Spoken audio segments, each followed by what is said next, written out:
Salut! Donc aujourd'hui, on va parler des coûts d'acheter une maison. Si vous êtes nouveau au canal, moi c'est Gabriel Wiseman, courtier immobilier, je fais ça depuis 2010. J'ai aidé plus de 200 clients à acheter au-dessus de 10 millions de dollars en immobilier. Si vous voulez faire pareil, moi-même j'ai acheté sans mise de fonds, j'ai acheté 5%, 20% de mise de fonds sur des propriétés personnelles et des propriétés à investissement. Donc, ça vient avec plusieurs coûts. Premièrement, un des premiers coûts que vous allez rencontrer lorsque vous achetez une maison, c'est l'inspection. Donc, l'inspection, ça peut varier quand même beaucoup. Les gens me demandent c'est combien l'inspection. J'ai vu aussi bas que 500 $ pour un condo récemment. Puis j'ai vu aussi haut que 4000 $ pour une maison à 8 millions avec 3 panneaux électriques. Donc, ça peut varier quand même beaucoup. Pour les maisons, en général, je dirais qu'on voit entre 1000 et 1500 $. Pour des condos, plus proches de 700, 1200. Donc, ça dépend vraiment des grandeurs, des grosseurs et tout. Ça dépend aussi si vous faites l'immeuble au complet, juste la partie privative. Donc, ça peut varier. Un autre coût qu'on va voir assez rapidement après, c'est le notaire. Donc, oui, on a eu l'offre acceptée, on a fait l'inspection, tout est beau, on aime bien la maison, la propriété, le condo, le terrain. Et ensuite, on passe au notaire. Donc, félicitations, vous êtes rendu à une belle étape. On achète la propriété. Mais le notaire va vous coûter aussi. Le notaire va coûter entre 1300 et 1400 pour le notaire vraiment bon marché. Jusqu'à 2000, 2500 $ que je vois dans les prix raisonnables maintenant. Donc, c'est ça. Si vous avez un notaire dans ces prix-là, c'est plutôt raisonnable. Mais lorsque vous magasinez un notaire, il ne faut pas choisir nécessairement le notaire le plus ou le meilleur marché. Parce que le notaire qui coûte le moins cher, c'est peut-être pas nécessairement le meilleur. C'est à voir justement si vous vous sentez confortable avec le notaire et s'il y a des bons commentaires en ligne, c'est une bonne manière de le savoir. Ou tout simplement, si votre courtier immobilier le recommande, ça peut aussi aider à vous indiquer que c'est un bon notaire. Maintenant, une des grosses dépenses à prévoir pour l'achat d'une propriété, c'est bien sûr la mise de fonds. Donc, la mise de fonds, on peut mettre aussi peu que 5% de la valeur de la propriété. Ou on peut mettre 20%, ou si vous voulez 100% si vous l'avez, puis que vous ne voulez pas d'hypothèque, mais ce n'est pas la circonstance, la situation de tout le monde. Donc, ouais, on regarde plus souvent des 5% ou des 20%. Pourquoi 20? C'est parce que si on met moins de 20, on va devoir payer la SCHL, que je vais expliquer dans une autre vidéo. Mais c'est ça, en bas de 20%, on doit obligatoirement payer la prime d'assurance de la SCHL, tandis que 20% et plus, on ne la paye pas. Donc, c'est pour ça qu'il y a des gens qui vont regarder le 20%.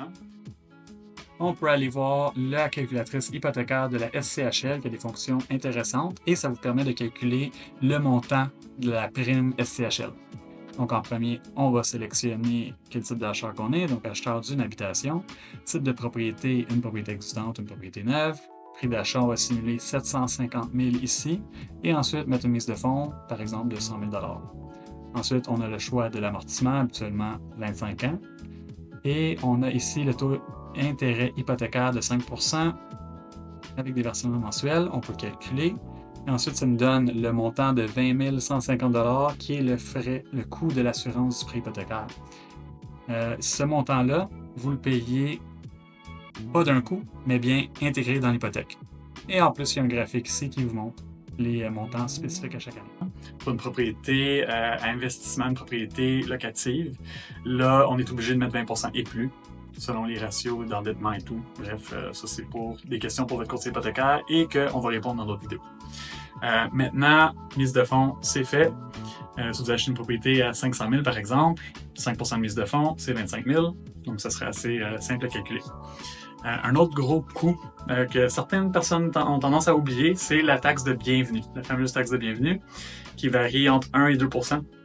Mais ça peut varier aussi par ville. Donc, si on est à Montréal, par exemple, ça va coûter un prix différent si on achète une maison à 700 000 à Montréal versus une maison à 700 000 sur la rive sud de Montréal ou ailleurs. C'est pas le même prix. Donc, ce serait bien de aller sur Google, calculatrice de taxe de bienvenue ou calculatrice de taxe de transfert. Donc, vous allez le trouver avec ça. Assurez-vous que c'est bel et bien pour le Québec.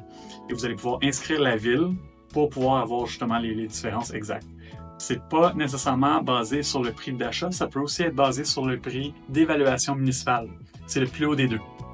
Donc ça, c'est important à remarquer ou à regarder. Les 4 grands coûts, je dirais, c'est ça.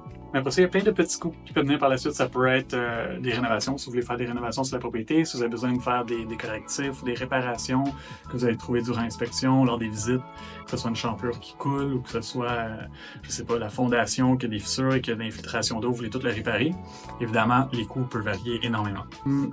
Après ça, on a aussi l'assurance titre. Il y a plein de petits coûts comme ça qui peuvent s'ajouter, mais ça va dépendre, c'est du cas par cas. Donc, il faudrait bien poser les questions à votre courtier ou regarder selon votre cas si vous avez l'assurance titre qui s'applique ou non. Je dis l'assurance titre parce que c'est un qu'on voit quand même de temps en temps. Ça, c'est pour une vente qui serait sans certificat de localisation. Dans ce cas-là, on va avoir besoin d'une assurance titre, mais le notaire va pouvoir bien vous informer sur ça aussi. Donc, on a parlé des coûts d'achat d'une propriété. Maintenant, c'est quoi les coûts pour maintenir ou garder la propriété? Donc, en premier, on a justement tous les coûts qui sont reliés à l'électricité.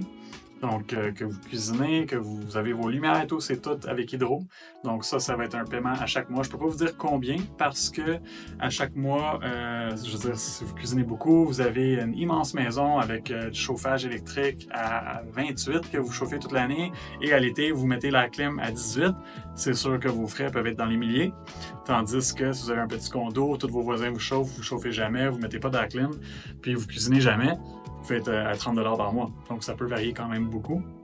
Mais ça, c'est un coût à voir. Puis on peut utiliser l'outil sur Hydro qui est pour estimer le coût par adresse. Donc on peut tout simplement aller sur Google, taper une adresse et mettre l'estimateur pour Hydro. Ils vont vous sortir un prix qui va vous donner une idée de c'est combien pour une adresse X si vous êtes en train de magasiner une maison.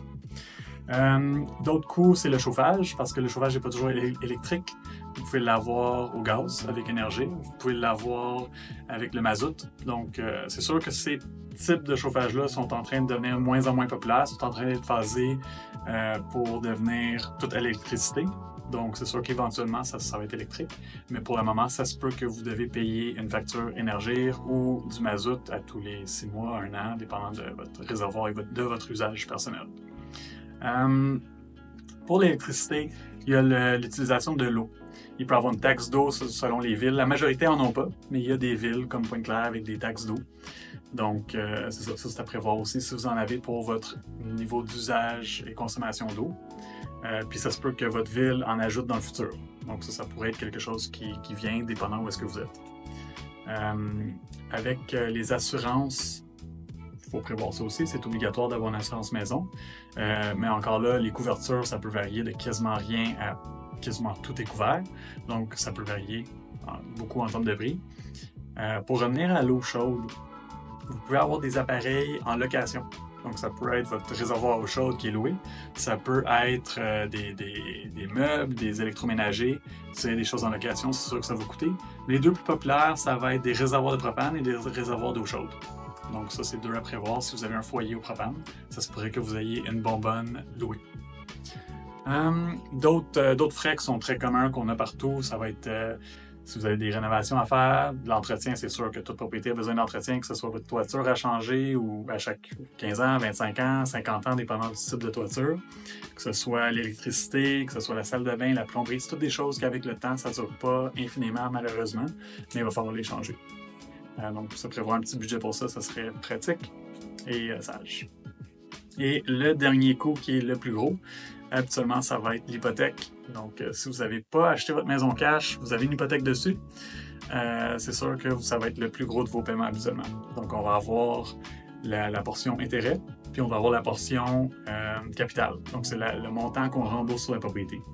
C'est sûr que si vous avez plus de questions, le courtier hypothécaire, le courtier immobilier ou votre banque directement, ils peuvent tous répondre à vos questions sur ça. Ici, on peut aller rechercher une calculatrice hypothécaire, celle de Centris, je l'aime bien. Donc, à gauche, on va avoir le coût de la propriété. On peut inscrire par exemple 900 000. Ensuite, on a la mise de fonds qu'on va mettre. Ça va calculer le pourcentage automatiquement et le montant de l'emprunt. On a les taux d'intérêt, l'amortissement et ensuite, si vous faites calculer, vous allez avoir vos versements mensuels. En plus, juste en dessous, vous pouvez cliquer pour avoir un tableau. À gauche, on a les intérêts et le capital. À chaque mois, c'est différent. On paye un peu de plus en plus sur le capital. Donc, c'est pas mal tout pour les coûts récurrents que vous allez devoir payer à tous les mois. Merci beaucoup d'avoir regardé la vidéo. Si vous avez aimé le contenu, s'il y a quelque chose qui vous a aidé ou que vous pensez que ça peut vous aider, si vous voulez plus d'informations ou d'autres vidéos sur des villes, si vous voulez des informations sur Longueuil, Montréal, Laval, ça me ferait plaisir de faire d'autres vidéos là-dessus. Ou si vous avez des questions précises sur peut-être une étape en particulier, ça me fait plaisir de répondre à vos questions. Écrivez dans les commentaires en dessous. Puis si vous voulez m'aider parce que ça a été utile pour vous, s'il vous plaît, enregistrez-vous sur le canal ou envoyez-nous des informations, des questions. Ça va me faire plaisir. Merci.